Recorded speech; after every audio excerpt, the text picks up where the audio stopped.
¿Qué tal? ¿Cómo están? Bienvenidos, bienvenidas. Texto y Contexto arranca. Acá el tema que analizamos hoy con nuestros invitados.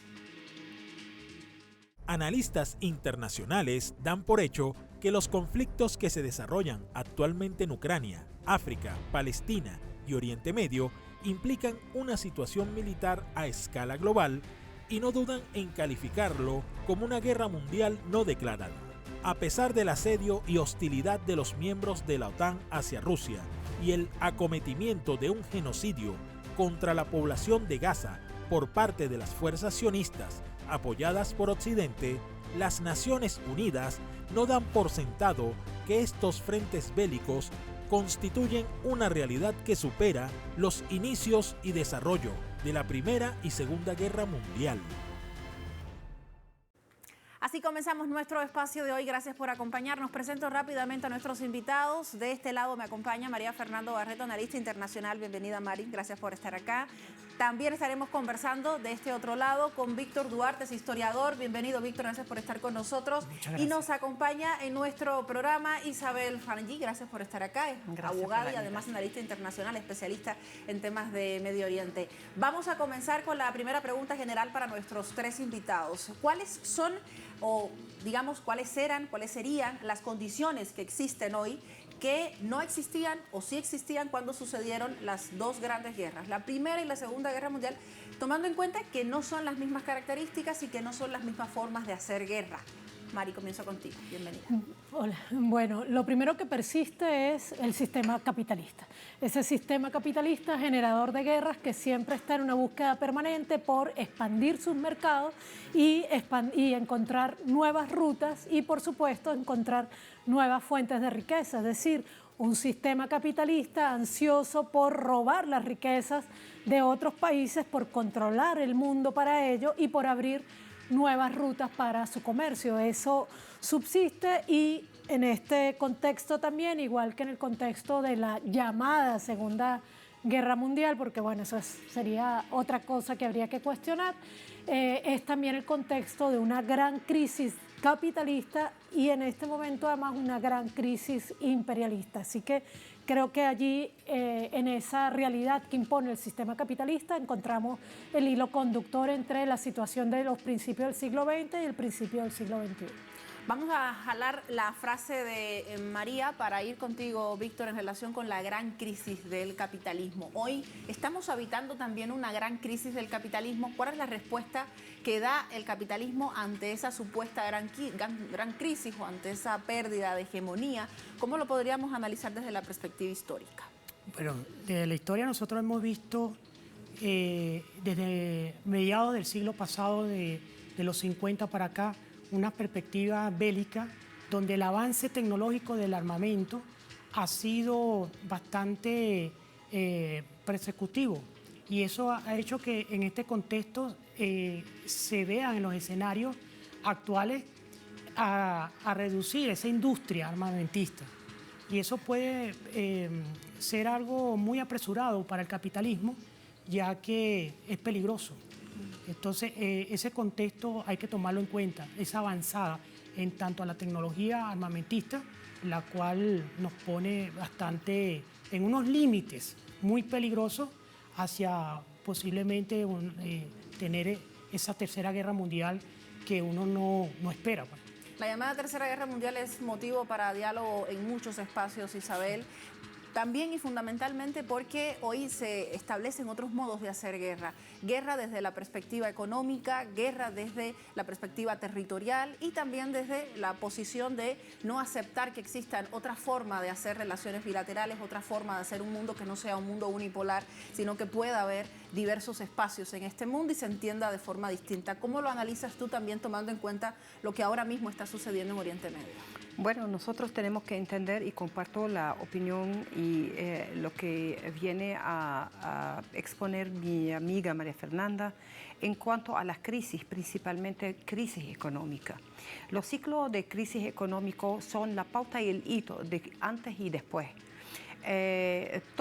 toda la era, la historia nos ha enseñado de que llega un imperio a su cúspide de dominación y resulta en cualquier otra crisis, enfrentamiento económico, viene el declive, y el declive que va formando nueva visión, nueva forma de conglomerado político o conglomerado o nuevo orden, llámese así, nuevo orden mundial.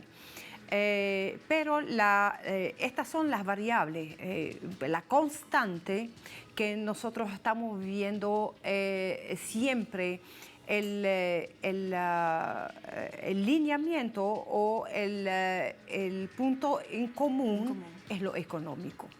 Desde los romanos, por ejemplo, nuestros países que han vivido desde los romanos para llegar a los franceses, a los ingleses, a los turcos, los otomanos y al nuevo mapa del Medio Oriente. Y es una guerra constante. Cada 100 años o cada siglo, cada 50 años tenemos una guerra. Pero siempre con las perspectivas. Uno tiene una careta, anteriormente eran los romanos, después, bueno, vienen los otomanos vinieron, y hoy tenemos en el tapete internacional que después de la caída de la Unión Soviética formó y surgió una hegemonía política, una hegemonía mundial de dominación representada por Estados Unidos, ya que quedó atrás la hegemonía europea, las monarcas o la presencia europea en cuanto se refiere a imperio. Entonces, esa es la imagen a grosso modo que estamos viendo. Detrás de aquello, repito, que hay intereses económicos. Y más, si estamos hablando de países, no sabemos si son gracia o desgracia cuando los países tienen suyacencia recursos naturales que son un mecanismo y que son herramientas esenciales para cualquier dominación venidera. Anteriormente, antes de la Primera Guerra Mundial, estaba la industrialización y estaba el surgimiento de la economía y los países industrializados que buscaban el carbón. Entonces, a esta hubo una respuesta después de la Primera Guerra Mundial. La Segunda Guerra Mundial estábamos hablando ya del petrodólar, ya estábamos hablando del oro. El oro representado, que bien lo ha dicho también, cuestionada la Segunda Guerra Mundial, de parte de quien se fue todo el oro para Estados Unidos. Y surgió una nueva forma de dominación económica a través del dólar. Y ahorita estamos frente a un mundo moribundo que necesita ya no del petróleo, necesita del agua, que es el oro, que lo llaman el oro azul o el petróleo azul, y aparte de ello reside en nuestro territorio, ya se transformó en nuestro territorio latinoamericano, que está lleno en materia de recursos naturales necesarios para la quinta generación, sexta generación, mientras que estamos hablando de un mundo digitalizado, más se pesa sobre nuestro continente, el ojo, se pesa más los bloqueos y la dominación y el concurso, quién va a dominar estos recursos frente a un mundo libre que enarbola la libertad, la autodeterminación y los principios generales de los derechos humanos. Sin duda, un gran panorama el que nos deja Isabel con esta respuesta. Vamos a seguir hablando precisamente sobre este panorama a la vuelta de la primera pausa en Texto y Contexto. Ya regreso con ustedes.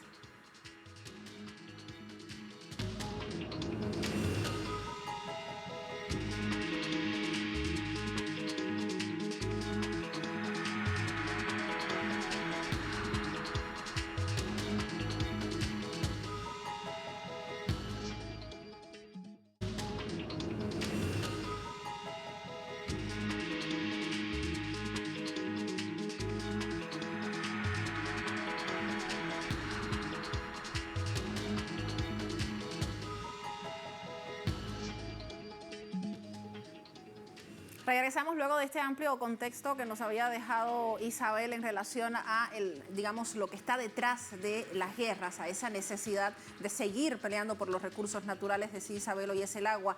Sin embargo, hay ciertas características que son interesantes ir deshojando de lo que nos mostraba. La primera de ellas, por ejemplo, María Fernanda, comienzo contigo, es que existen algunos modos de pensar que afirman que los conflictos bélicos que ahora están sucediendo en el mundo no tienen un denominador común, es decir, no están enlazados entre sí y por tanto no importan tanto, precisamente porque están en lugares distintos, no afecta al que está lejos y en esa medida, que también tiene que ver con un discurso hegemónico, se pierde la dimensión de lo que está sucediendo porque tampoco conviene que se tenga. ¿Tu opinión? Exactamente. Si algo caracteriza la visión hegemónica de la historia es el fraccionamiento de la realidad y la abstracción de los hechos como, en este caso, las guerras. Realmente las guerras que estamos viviendo en el siglo XXI, todas tienen una motivación detrás común y esa motivación un poco la señalaba Isabel cuando hablaba de un mundo nuevo que está emergiendo y un mundo viejo que se niega a morir, que como señalaba Gramsci es el momento en el que emergen los monstruos. Hay un mundo unipolar en decadencia, a punto de perder esa hegemonía que ha logrado este imperio al consolidarse como el imperio más poderoso de la historia. Y antes que perder esa hegemonía, está dispuesto a conducir al mundo entero a la guerra. Si se hace un análisis completo de los conflictos que hay en este momento, los conflictos armados que hay en el mundo, veremos que en ellos hay una clara geoestrategia detrás de los más grandes y que en los más pequeños incluso hay procesos de liberación nacional que también responden a este momento histórico en el que el imperialismo ha desatado toda su furia contra los pueblos y contra los gobiernos que se atreven a insubordinárseles. Ya no estamos hablando de la Guerra Fría, pero estamos hablando entonces de este momento donde la confrontación principal es entre un imperio que ha logrado una hegemonía absoluta en el mundo unipolar y otro mundo que puja por nacer con grandes potencias, pero también con pueblos de ese sur global que están pujando por el mundo pluricéntrico y multipolar. Entonces, todas las guerras que se están ocasionando en este momento, directas, indirectas, tercerizadas o no, son guerras impuestas por un sistema capitalista amenazado con perder esa gran hegemonía, es decir, son guerras en defensa del mundo unipolar. En ese sentido, no podríamos llamarle a eso, y voy con esta pregunta a mi historiador acá, una guerra mundial. ¿Tendríamos entonces que comenzar a, digamos, cuestionar el término con el cual nos dirigimos o le llamamos a estas guerras? También como consecuencias de estas guerras no son los pueblos los más perjudicados, como por ejemplo lo que está pasando hoy con el pueblo de Palestina. Víctor.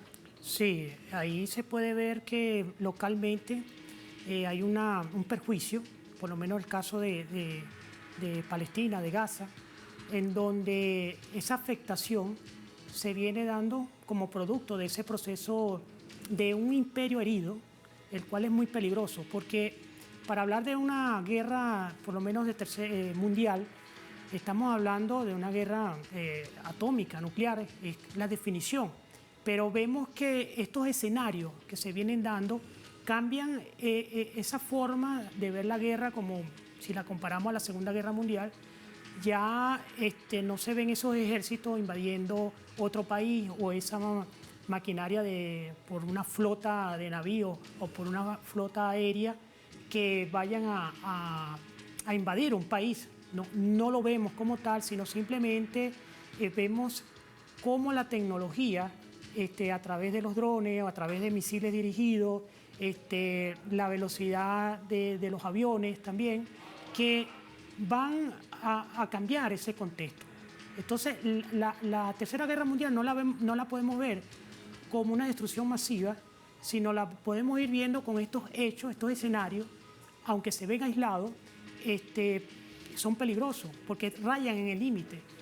Rayan en el límite de, por ejemplo, de que se pueda afectar a una de las grandes potencias, como por lo menos el caso de Rusia o el caso de Irán, que tienen gran poderío de defensa. Y eso es lo peligroso. No deben caer en esas provocaciones. ¿Qué sucede? Actualmente, bueno, está China también haciendo maniobras con Taiwán, y eso está demostrando un músculo. Y estas cuestiones hay que evaluarlas. ¿Por qué? Porque las guerras no son como hemos visto en la historia.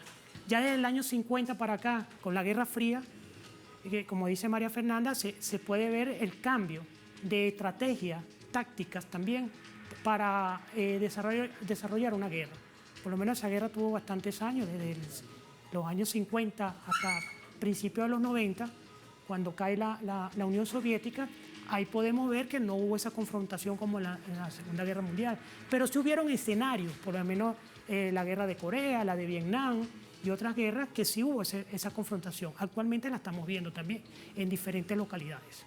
En ese sentido, me atrevo a cuestionar la importancia de aquellas masacres, aunque sean locales, Isabel, y con ello voy contigo, en relación al precedente que marca. Es decir, si hoy el mundo está aceptando que existe ahora mismo una matanza continuada contra un pueblo, mañana esa matanza puede cambiar de pueblo, puede suceder en otro lugar y el mundo se va a comportar de la misma forma. Es decir, cuán peligroso es, por un lado, no evaluar el nivel digamos, de intensidad de lo que está pasando en la medida en que se normaliza, y por otro lado de no tomar en cuenta que este modo de hacer guerra puede expandirse y puede obtener un resultado aún peor de lo que sucedía en la Primera y la Segunda Guerra Mundial. ¿Cómo lo podríamos analizar tomando en cuenta estos aspectos de forma general?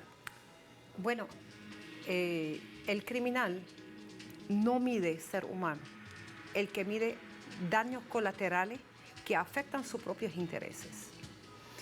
Por ende, yo puedo decir, la Tercera Guerra Mundial la hemos vivido con el COVID.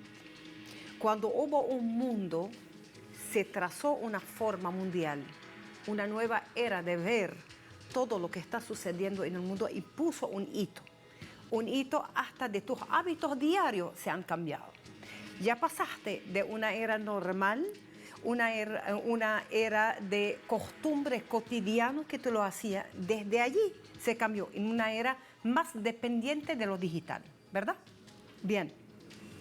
Hubo anteriormente esa dicotomía vamos a hablar una diferencia mundial en cuanto hay gente que defendían el COVID como una manera, una manera de proteger al ser humano. Es un mundo distinto que respeta los derechos humanos al ser humano y otro que no respetaba al ser humano solamente tomando en cuenta el beneficio, el superávit económico, cómo le afecta. Y lo hemos visto en carne propia. La venta fue provocado, venta de medicamentos. Es un arsenal, aunque no es atómico, pero es un arsenal tan contundente, tan letal, que no le puedes quitar la equidad a una bomba atómica. Se ha ido del mundo más de 2 millones de personas o 3 millones de personas, se ha dicho en cifra. ¿Qué han tomado frente a esta decisión al saber que muchas fábricas de medicamentos sabían de que existía el COVID, sabían de cómo fue propagado y fue trabajado? La teoría dice que fue artificialmente provocado. Bien, es una forma de una guerra directa hacia mundial.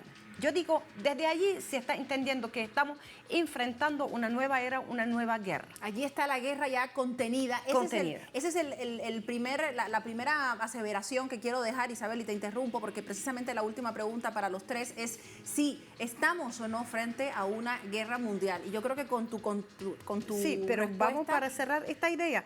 Al decir los bloqueos, las sanciones, la forma de aniquilar a un pueblo. Terminando con esos bloqueos, todo país, si nosotros lo vemos, todo país, por ejemplo, suramericano, que tiene el tantalium, que tiene el coltán, que tiene el litio, que son necesarios para esta era digital, entonces es necesario sancionarlo, es necesario doblegarlo, y si no es genuflexo, entonces vamos a aniquilarlo de cualquier modo y forma, ahorcarlo, como lo está pasando en Venezuela, lo está pasando en Cuba, lo está pasando en Bolivia, etcétera. Igualmente a Rusia, a Irán, el mundo que vimos con orgullo hoy por primera vez reunido en el BRICS diciéndole no a la hegemonía y sí a la multipolaridad, a la unión de todo el mundo y refundar con el discurso de nuestro presidente la unión, las Naciones Unidas con otros valores. Perfecto, ahí está la idea resumida. Muchísimas gracias, querida Isabel. Querida María Fernanda, ahora sí, te pregunto a ti y voy a terminar con Víctor porque el tiempo se nos acaba. ¿Estamos o no frente a una tercera guerra mundial? Estamos en una guerra mundial permanente que ha declarado el sistema capitalista contra los pueblos desde hace ya varios siglos. En este momento, sin duda, estamos viviendo una expresión de una nueva modalidad de guerra, que es esa guerra hibridizada, multidimensional, que estaba caracterizando mi querida Isabel, que es cada vez más difícil de ver, de dibujar, y llamarla tercera, cuarta o quinta no tiene tanto sentido porque en realidad esas son periodizaciones de una visión de la historia que no responde a la visión que tenemos los pueblos.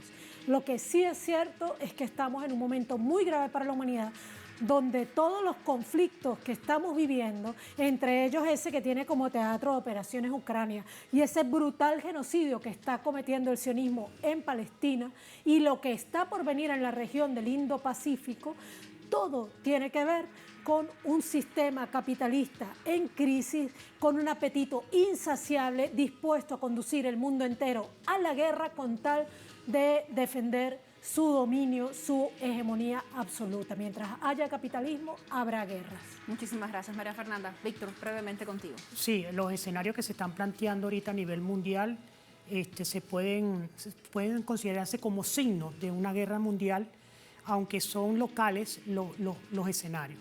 ¿Por qué? Se involucran varios países, los cuales se pueden dividir en dos bloques. Dentro del contexto de multipolaridad que existe, porque son naciones que emergieron, se desarrollaron y tienen un poderío no solamente militar, sino también económico, también tecnológico, y eso ha hecho que se pueda agigantar estos hechos aislados localmente en el contexto mundial, pero dentro de en los límites que puede afectar más al mundo entero. Muchísimas gracias, Víctor. Gracias, Isabel. Gracias, María Fernanda, por estar con nosotros. Así cerramos Texto y Contexto. Gracias por habernos acompañado. Hasta la próxima.